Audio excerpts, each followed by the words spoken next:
Samahan nyo nga kami ngayon mga Kampas Lupa at mag-i-staycation tayo. Alam mo ba, ang aga kong gumising para lang makapagluto ng aming baon. Nga kami ni Dada ngayon dahil may trabaho pa siya. Yan, hinangin na yung buhok ko. At nasa biyahe nga kami, dumaan kami dito sa C6 mga kahampi. Ayan, alam ko magugustuhan nyo rito sa lugar na to, kaya panoorin nyo to hanggang sa ulo. At malapit na nga tayo mga kahampi. Ayan, dito paglabas nyo sa C6 makikita nyo na way pakanan lang kayo, makikita nyo na ang Azure or Azure, ewan ko anong basa dyan.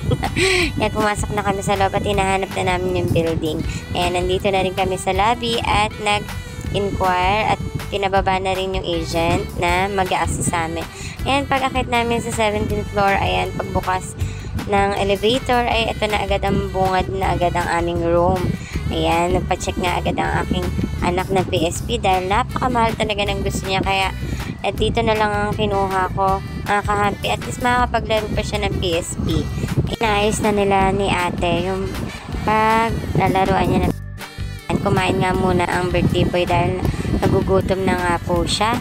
At ayan, picture muna dyan. Ay, video pala. Paglabas niya ng terrace, ayan ang mabubungaran nyo. O diba, ang ganda ng Azure. Ayan, saan nga ba aabot ang Shanghai nyo? Ayan sa Azure. Ayan, happy birthday Kuya J-Boy. At pasensya na wala pa kayong pambili ng PSP ni Dada. Ayan, mag-play nga muna ikaw dyan. At alam ko na enjoy ka. Ayan, gusto niya rin talaga mag-swimming, kaya dito na yung napili ko para 2-in-1 na, diba? Kaya kapag may birthday ang inyong mga Junakis, dalhin nyo lang dito mga kahampi. Ayan, pwede nyo itanong sa akin, PPM ko sa inyo yung agent na legit. Pwede kayo magkape sa umaga at mag-shot din sa gabi. Meron din nga silang pa Aurora Lights. Ayan, mag-staycation ka rito. Ayan, para manood ng cartoons. Ay, mali. Kung nakita nyo kanina sa video, kompleto na po dito. May table, may rep, may microwave, at may initan din ng tubig. Meron na rin silang mga utensils. Ayan, and kinabukasan, ayan nga, at excited na sila. Nag-base na agad sila ng pan-swimming. At pagpasok namin dyan mga kahampi, ay talagang kami lang ang tao. Ayan, solo namin. Tignan mo naman yung buhangin, white sand na white sand. At itong nagtataasan na puno ng nyog ay talagang para kang nasa beach sa probinsya. Ayan. Pagpunta nyo nga rito sa kabila ay nandito yung pool ng mga bata. Ayan. Iikot ka lang dito. Pagpasok mo dyan sa entrance, ayan, may padulasan dyan para mag-enjoy lalo yung mga kids nyo. At pagbaba mo dyan sa padulasan ay talagang buhangin na buhangin ang iyong nasa paa. Ayan. At meron nga rin silang pa-wave pool. Ayan. May oras ang wave mga kahampi. 30, 10:30, 11:30. Yan. Binubuksan nila. Mga 20 minutes lang siguro tumatagal yung wave. Ayan. Kaya sobrang mag-e-enjoy yung mga kids nyo talaga dito.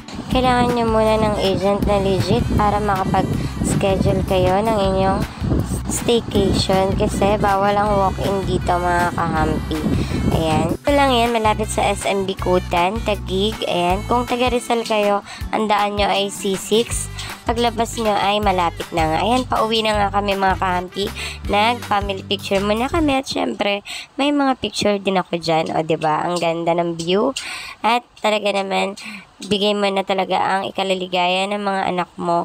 Minsan, kailangan din talaga natin mag-explore, diba? Ayan, kasama yung family natin. Kaya sabi nga nila, time is gold. Kaya gawin natin yung oras natin na makabuluhan sa buhay natin. Ayan.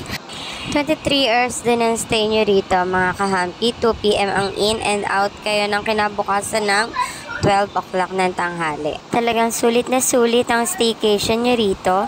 At meron nga rin silang Netflix, Wi-Fi. Depende po yan sa agent na makakausap nyo. Ayan, halos kompleto na rin. Dadali nyo na lang ay foods and ang pang-hygiene nyo. Ayan, shampoo, sabon, ganyan. Ayan, pauwi na nga kami mga kahampi. Kung walang budget pang Boracay, dito nga kayo magpunta mga kahampi. Ayan, ito lang for today's videos. Mag-ingat ang lahat. Follow na rin po ako mga Kahampas Lupa.